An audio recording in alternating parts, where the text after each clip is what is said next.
Welcome all to the Upper Hunter Shire Council Corporate Services Committee held on the 15th of March 2024 at 9 a.m. I call this meeting open, and we'll begin with applications for attending meeting via video link. Nil applications for video link.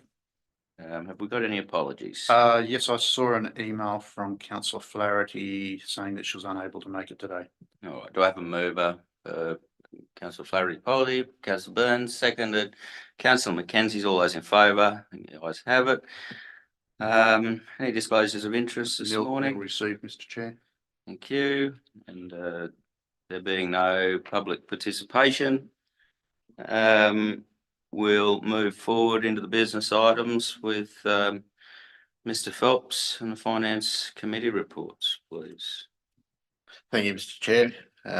So we'll just take you through the financial summary and investment report. Overall, down at the bottom of page 3 there, we've got the financial information summary, which indicates the end of February. Year to date, we've got a positive variance to budget of $4 million, with a comparison of about $3.75 million at the end of December. So it's increased slightly.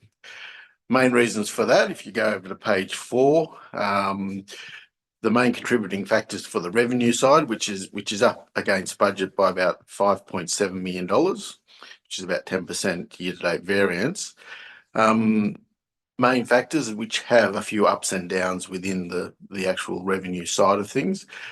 Early Learning Centre, its revenues higher by about $347,000, had very good increased utilisation of the facility.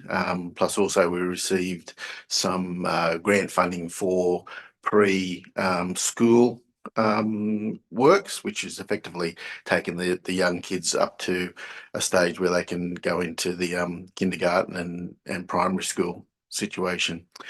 Hunter Warbirds revenue is lower by about $250,000, about $248,000. Obviously, we've had lower centre admission fees, but we've also had reduced cafe income following the leasing out of that service to a third party. No major facility functions, events and promotions have been held over the last 8 months, which we anticipated may have been the case. However, we've got the Warbirds over Scone event coming through in March, so that's one big event that's going to happen out at the facility. Waste revenue was higher by about $1.39 million, higher than expected annual domestic charges and landfill charges.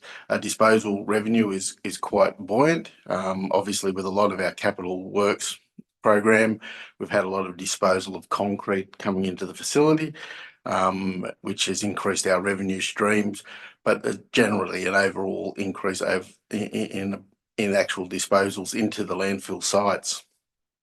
General revenue is higher by about $297,000. We received a bit of a top up to our financial assistance grants, which was quite pleasing, and also we're receiving higher than expected returns on investments, obviously with the buoyant interest rates coming through over the past 12 months. Town planning revenue was higher by $95,000.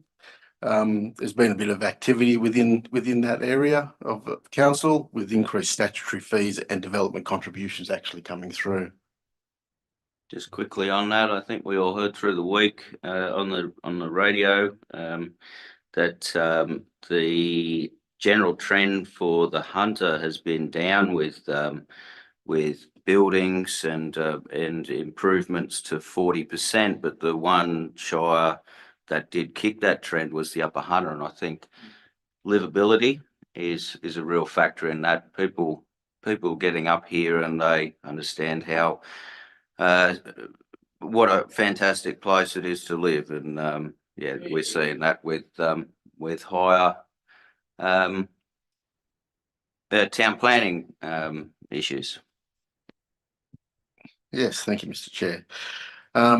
What the further items are: White Park revenues lower by about $84,000. We've only had small to medium events held in the first 6 months. However, the back end of the financial year is always a bit more buoyant than the first 6 months, coming through obviously with the Horse Week Festival and also the rodeos coming through the mix. Bridge grant revenues up by about 640,000, mainly just a timing issue with regards to the receipt of the milestone payment for our 14 replacement bridges. So that's just a timing item that will even itself out over the next couple of months. Local roads grants are up by about $1.6 million. Again, it's just a bit of a timing issue. So we've got a couple of timing issues in regards to that 5.7 million. We've received the Hunter Road grant milestone earlier than we anticipated. So that's been quite pleasing. State roads revenue was lower by $108,000. It's lower at the moment, and you'll see when we come through the expenditure that the expenditure is higher, mainly just timing in regards to receipt of the works revenue coming through, because effectively we have to do the works to actually generate the revenue from Transport for New South Wales. So again, that'll be just a little bit of a timing issue there, and it should bring back onto budget over the course of the next couple of months. Sewer revenue is higher by about $100,000. We've had higher than expected Section 64 contributions, which is pleasing. Again, that's part of the development phase that's happening in the Upper Hunter. And also water revenue is higher by about 1.47 million, not thousand. So it should be 1.47 M there. So it's up with higher than expected again, Section 64 contributions going back to the development charges, but also our annual and consumption fees have been higher, obviously with the drier weather coming through. So people are consuming a lot more water. Moving into our non-operating revenue and expenditure. Here we've got a couple of our internals that are lower than anticipated coming through. Internal fleet hires down by about $1 million, and also quarry revenues down by about $200,000. We've been reviewing our utilisation for our internal fleet charges, and there will be some corrections expected to happen over the course of the next month or two, and bring that more closer to the budget number. Our quarry revenue, again, this is another one where we're just going through and actually recognising a lot of gravel that's been used on a lot of our major capital works roads, especially up Moonam Brook Road. So again, that should come back into line with budget or be in front. Operating expenditure overall is about $2.5 million overspent at this point in time when you look at the budget, which is about 7%. There's been a number of ups and downs, obviously, within the operating area. So we'll go through those and just highlight any items coming through. Asset management's lower by about $100,000. We just had some current vacancies in that area, just with our road safety officer, which has now been filled and hopefully starting next week. And our asset engineer, that position's been vacant for the last probably 4 months. So we're trying to fill that role at this point in time. Human resources costs are higher by about $90,000. There's been a few additional costs associated with an upgrade to our staff performance software. The old software was a little bit requiring a bit of a makeover, so we had to upgrade that to make it more efficient and user friendly for the end users. And also we've entertained the works employee survey, as well as we're looking at our workforce succession planning. Obviously with our workforce, we've got a very aging workforce, so we're looking at ways to streamline that to try and get some youth into our workforce. Information technology costs are lower than budget by about $250,000, about $254,000. Cost savings reduced mainly caused by the requirements for consultants, and also that we've had some staff vacancies and people on extended leave within that area. So obviously with information technology, those costs come up and down, obviously, as you're going through, depending on whether we need to bring on a consultant if we have a bit of a glitch within our computer system. So it may be a cost saving by the end of the year, but at the moment we're just sitting lower than budget. Government Place costs are higher by about nearly $300,000. Costs of staffing the facility has been higher than expected. Plus also we've had the increase in our wages across that sector, which has put a bit more pressure on that budget coming through. And we've had some additional costs for some consultants that we required over there, just with some legislative requirements coming into the mix. Early Learning Centre, its costs are high by about 70,000, which is understandable given the increase in the utilisation revenue coming through. So we've increased our staffing requirements, obviously, to cater for that extra utilisation at the facility. Through you, Mr. Chair, may I ask a question, Wayne? Just in relation to the increased staffing, does that now include a registered or an accredited educator? Through you, Mr. Chair, our educator, we had the actual required number of educators coming up to the end of December. However, now that has now been reduced back to only one available over there, or working towards, I think, the person we've got over there. So at the moment, we are struggling to attract the required So amount it's of. not the difference educator. between the higher budget, No, the higher costs? no. So effectively, there is, we've put in requests to have another educator come through. However, we've been unsuccessful with the recruitment phase of that at this point in time. However, we're hopeful that in the short term we'll be able to secure one. At the moment, the facility's had to drop back its number of children from the licence 53 down to 39. So, and that's the requirements of the correct. government? Yeah. Okay, thank you. So hopefully we'll put another educator on and be able to increase those numbers back up, and that's where we get the benefit from the extra utilisation. Just on that, we're obviously that's a well-used facility at the moment. What is our strategy on recruitment? How are we going to fill that void? As Mr. Phelps said, we've attempted a number of times, and we see this continuously through the industry. We put somebody on and then we lose another staff member. We've got a couple of younger staff over there. We've offered them actual training opportunities so that they can actually get their degree. That isn't always part of their plan. So, you know, they're in the different stages of life and don't always want to take that up, but that's an offer that we've put out there. We continue to seek exemptions from the government if we've got other staff who are diploma trained rather than degree trained. Sometimes the government will look at your total staffing and the mix of qualifications and give an exemption. So we continue to explore those avenues. At this stage, short of that, it really comes down to offering competitive salaries.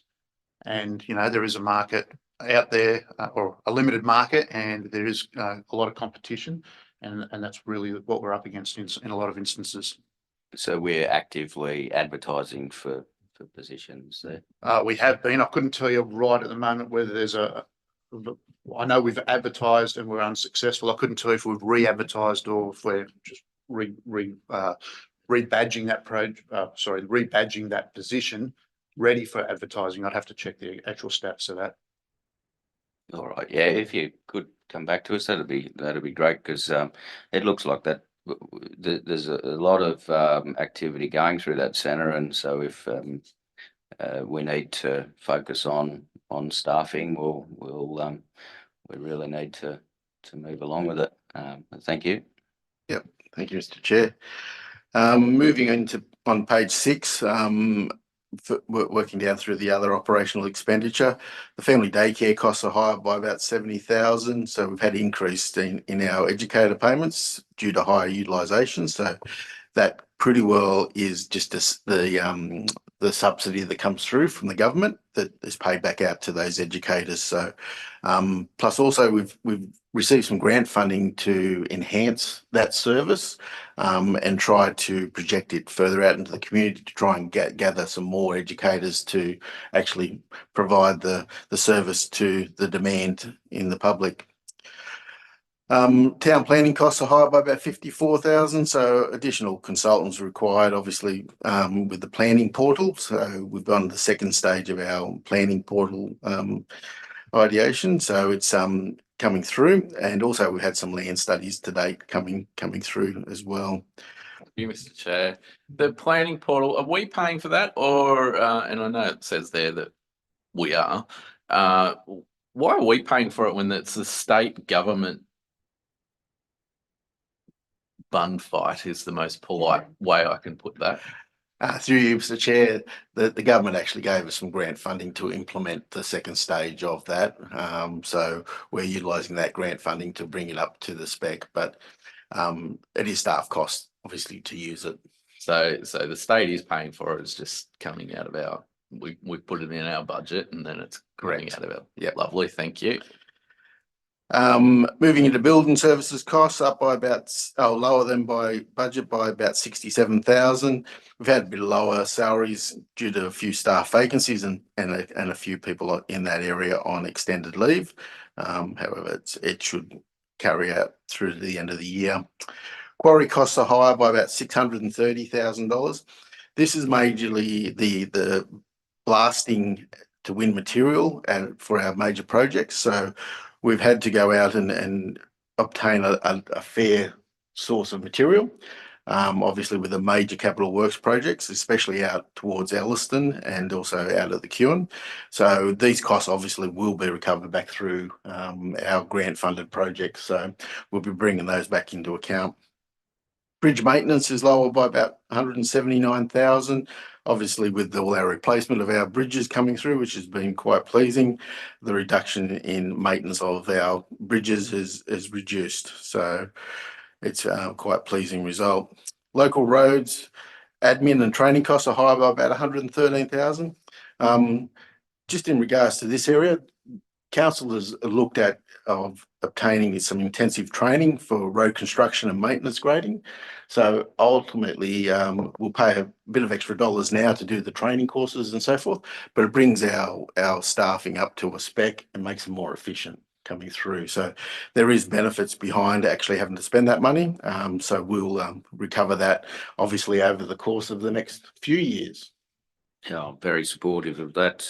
You know, we need as many people trained as we can on those graders. We have an aging workforce and we need turning over, and it's actually quite an interesting space to be for young potential applicants to work within those civil engineering positions and be part of the crew that's responsible for so much of these assets that we have.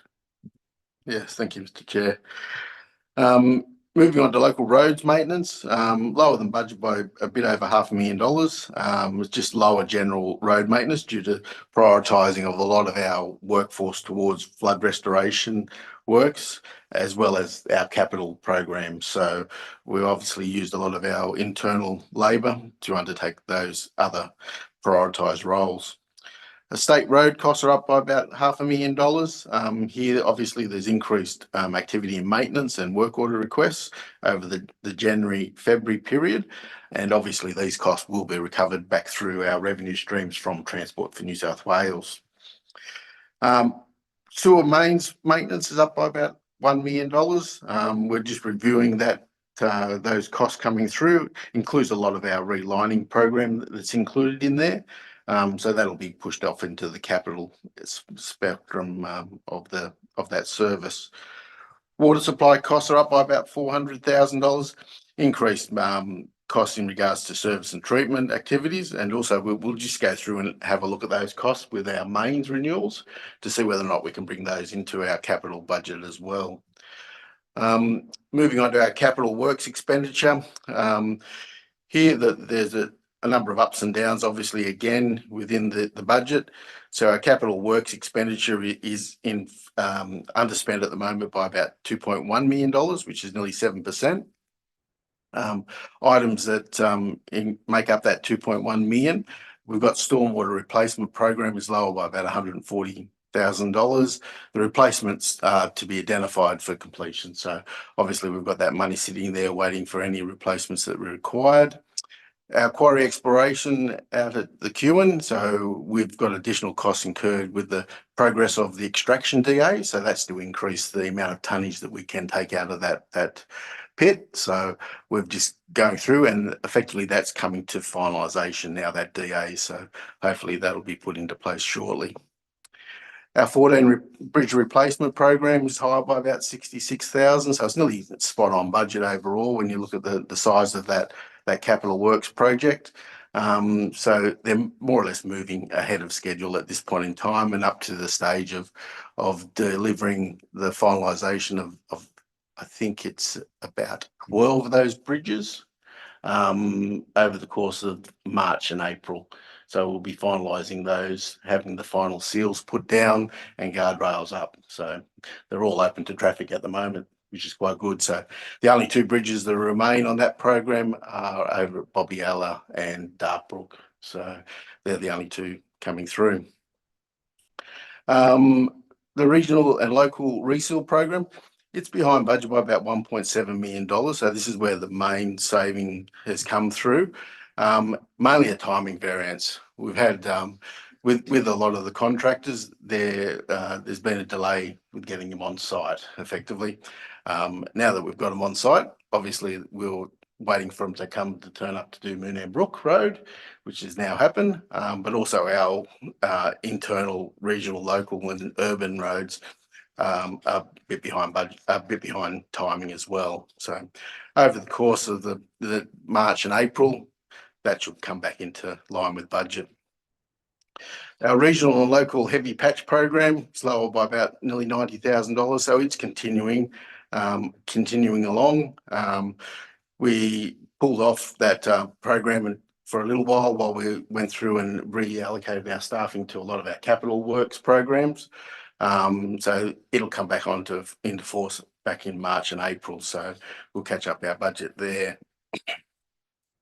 Regional local ARB data collection is higher by about 160,000.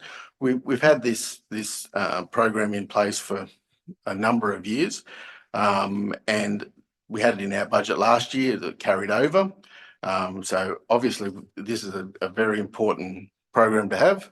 So it provides us with all the pre-data of our road network, so we can identify natural disaster evidence as well as scheduling for our maintenance purposes. So it's a very good tool to have.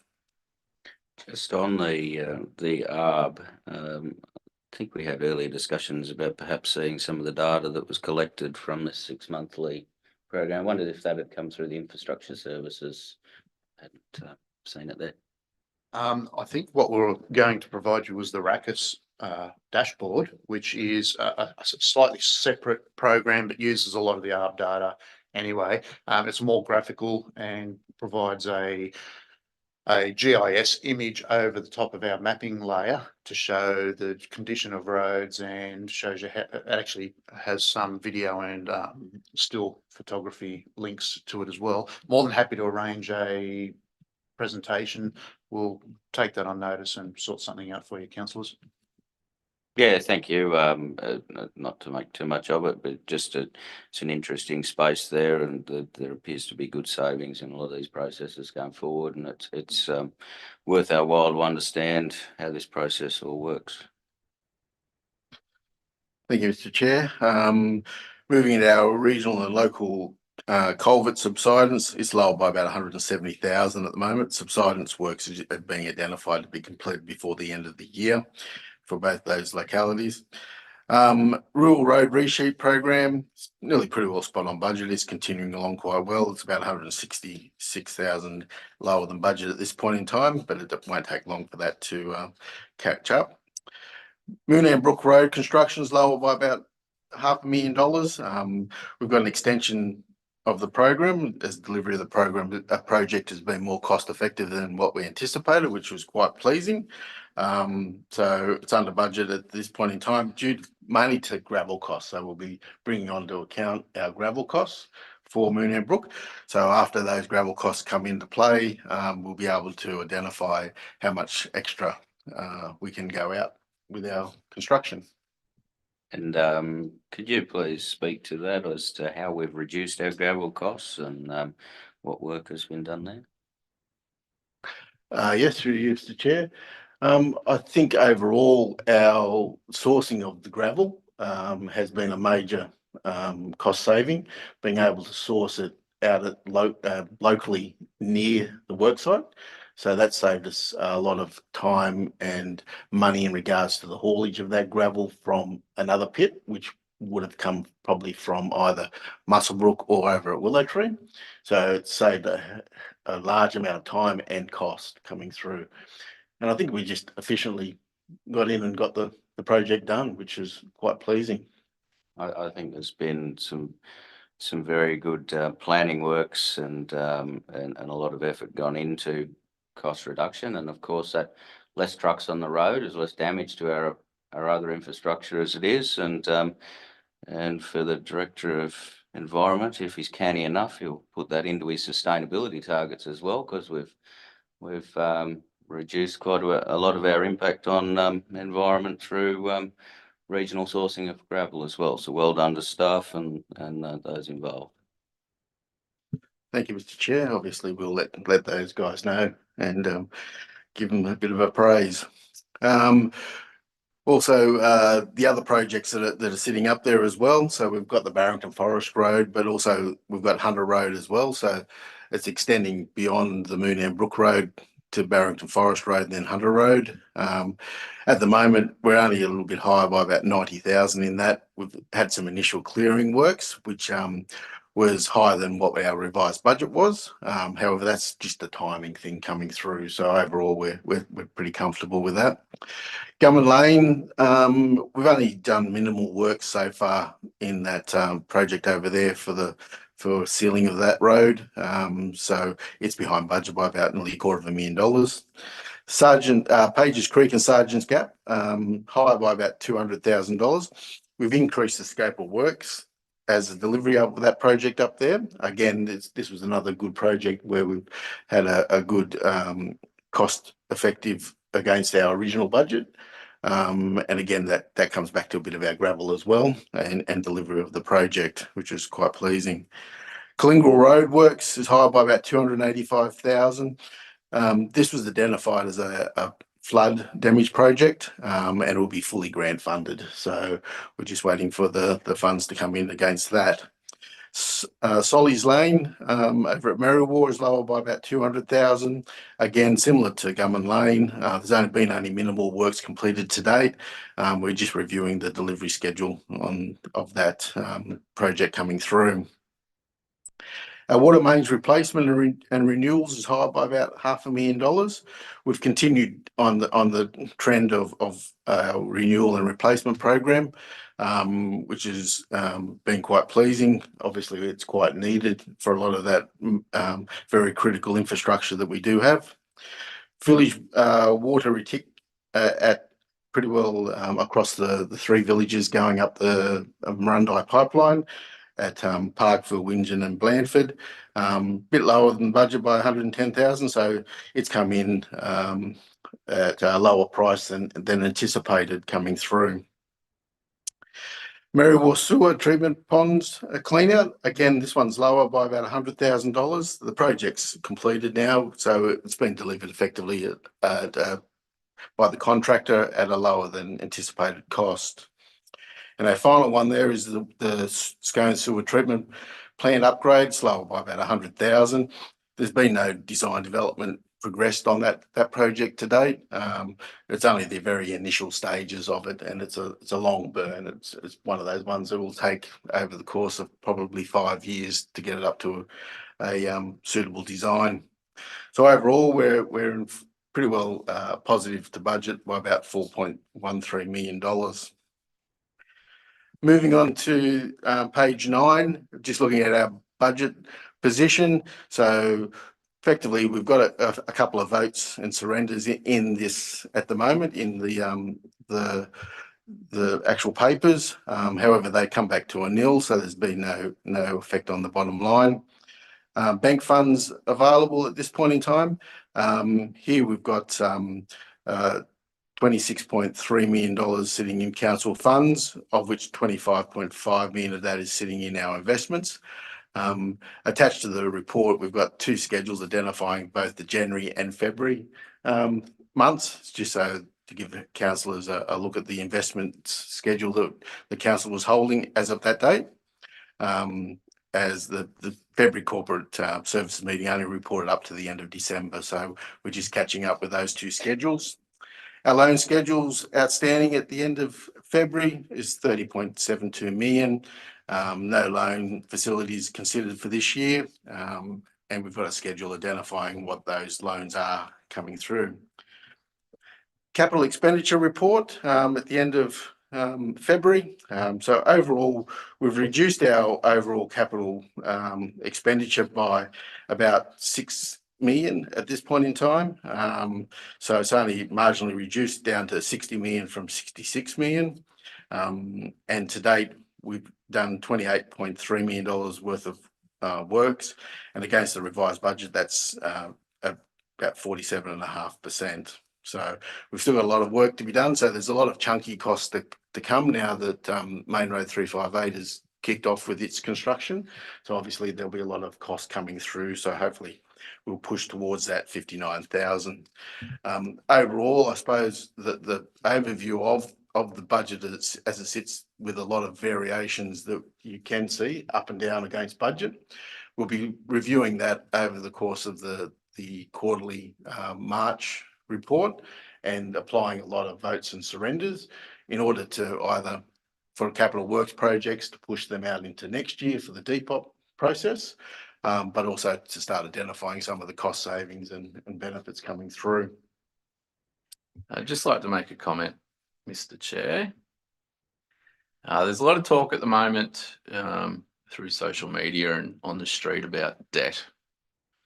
And at the moment, the council's loans outstanding is 30.72 million, which is a significant fee. That's a debt. We've got in our bank account 26.33 million.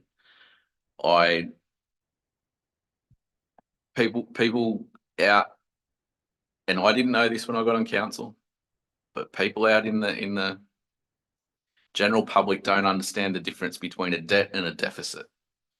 So we don't have a deficit. We've got a debt, and it's a good debt because we're holding ourselves accountable, and those funds are already budgeted for each year. Now, I'm going to make the comparison to a house loan. If you had a house loan worth $30 million and you had $26.33 million in the bank, you'd be sitting there pretty happy, wouldn't you? Because you're thinking, I'm all right, I can do this. This isn't a problem. $30 million, whilst it's a debt, is not a bad debt. And the people of the Upper Hunter have to understand that, and they have to realise that the staff have done the best job that possible after the directions of councils for many, many years. They have done the best job possible to ensure that that 26.33 is still sitting there. So yeah, we've got 30 million in debt. That's fine. The 26.33 is still sitting there. In fact, it's higher than it was when I got on council, which was only 24 when I got here. So you've done a very good job in ensuring that those funds are going in the right direction. What people don't understand is the businesses sometimes need a little bit of a pop-up. But as we've just seen, you've made cost savings in other areas, which will help those businesses. Essential businesses to this shire, whether you like it or not, just because you don't use it doesn't mean it's not essential. A lot of people around here don't use the Defence Force, yet they are essential. You have to pay for them. That's the way things work. You mightn't use next door neighbour's road, but you still have to pay for it. That's what the shire does. The ELC, we heard that they're making a little bit of a debt this morning because there's an issue with an educator. We need that to state and federal government issue.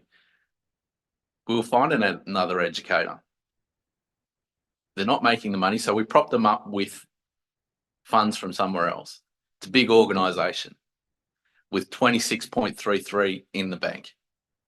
I think everyone should take a big step back, have a deep breath and say, maybe it's not as bad as we're being told by certain people. Thank you, councillor. Yeah, it is an interesting space, and Mr. Phelps and General Manager here have a lot on their plate. We have a huge amount of capital works on and a lot of operating costs, and there's a great deal of complexity in it. But I think as a councillor group on whole, we're very confident that we're being led in a very prudent manner, and that's what's needed for the time. Thank you, Councillor Burns, and back to you, Mr. Phelps. Thank you, Mr. Chair.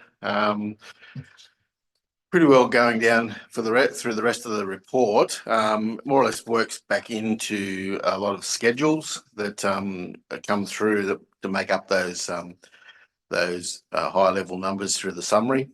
So first of all, we've got the fund and function summaries, which gives you the high level view of each different service area coming through. Here you'll see where we've done some small votes coming through, pretty well just to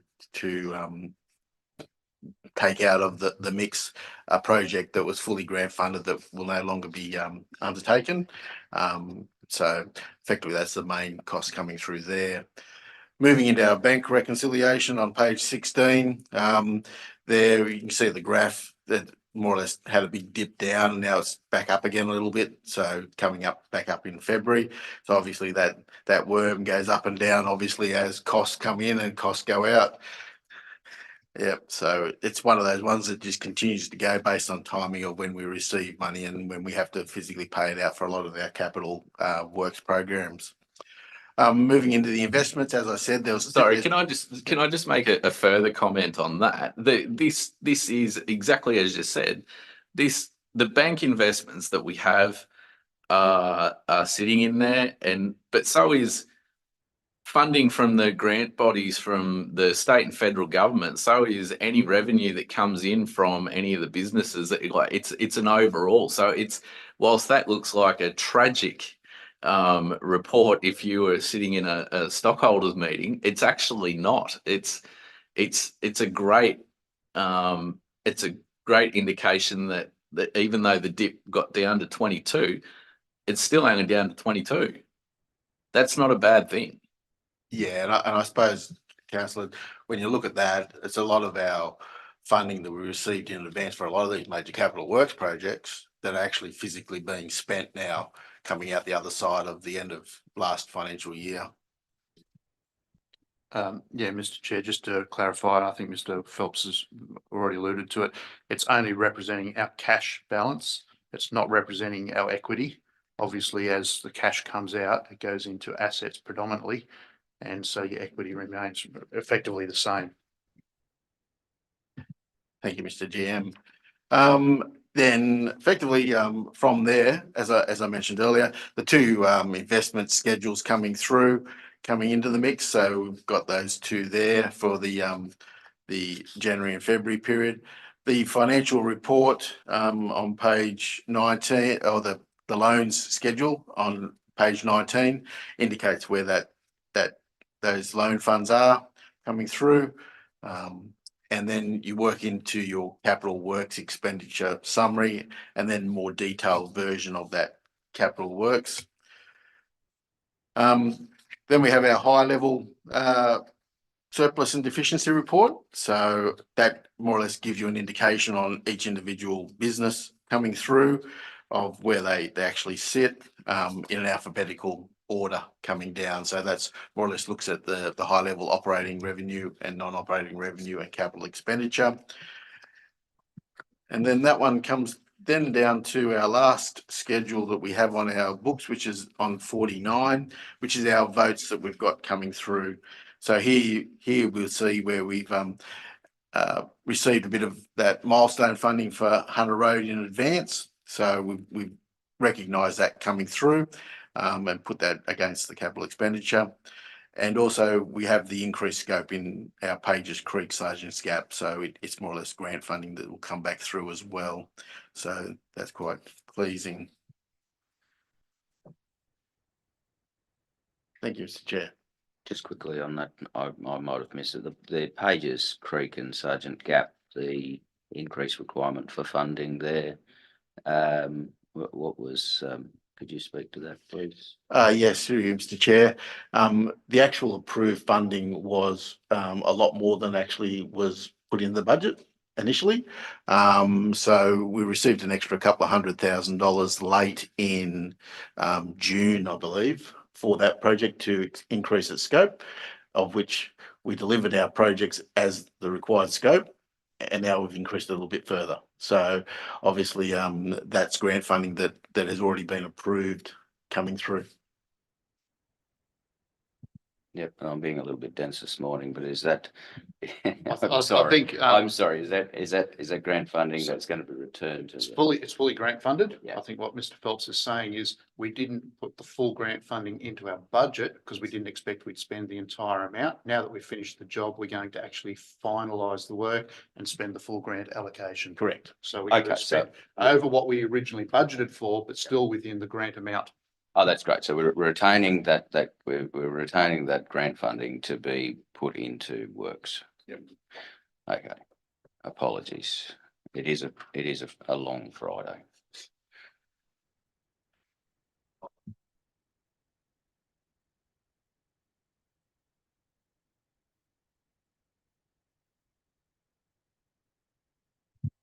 right. Is there any more questions or comments from councillors? There not being so, have I got a mover for the recommendation for the notation and adoption of budget variations? Moved Councillor Mackenzie, seconded Councillor Burns. All those in favour? I think those have it. Thank you, Karen. And we'll move along to the next part of business here, which is the corporate 3.2, the property update. If I can have a little look at that, please, Mr. GM. Certainly, Mr. Chair. Just a real high level, we continue to have 32 properties in our portfolio that are available for lease. All 32 properties continue to be leased, so we've got 100% lease at the moment.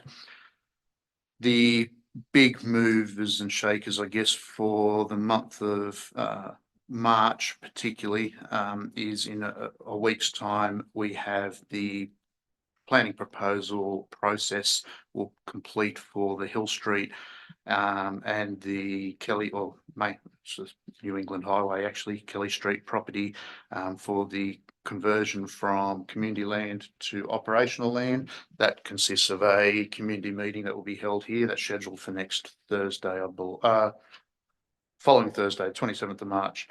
So that's the next major step in the property development. Most of the other updates haven't changed a lot. We've been continuing to look at the property development at Aberdeen and also the Sermon and Hill Street properties, but until the operational status is finalised, it's still at very early days and it's just feasibility studies and conceptual studies at this stage. And if there's any questions, I'm happy to take them.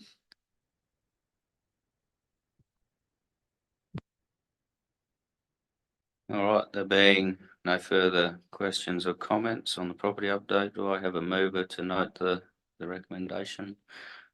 Moved Councillor Burns, seconded Councillor Mackenzie. All those in favour? I think the ayes have it. We'll quickly move over to the committee meeting for the Scone and Upper Hunter Regional Sale Yards Committee. Mr. Chair, I'll take it on notice. Any questions on notice? I wasn't actually present at this meeting. I had a clash of meetings and only made the last 5 minutes of this one. If there's any questions, I'll attempt to answer them or take them on notice and bring a report back.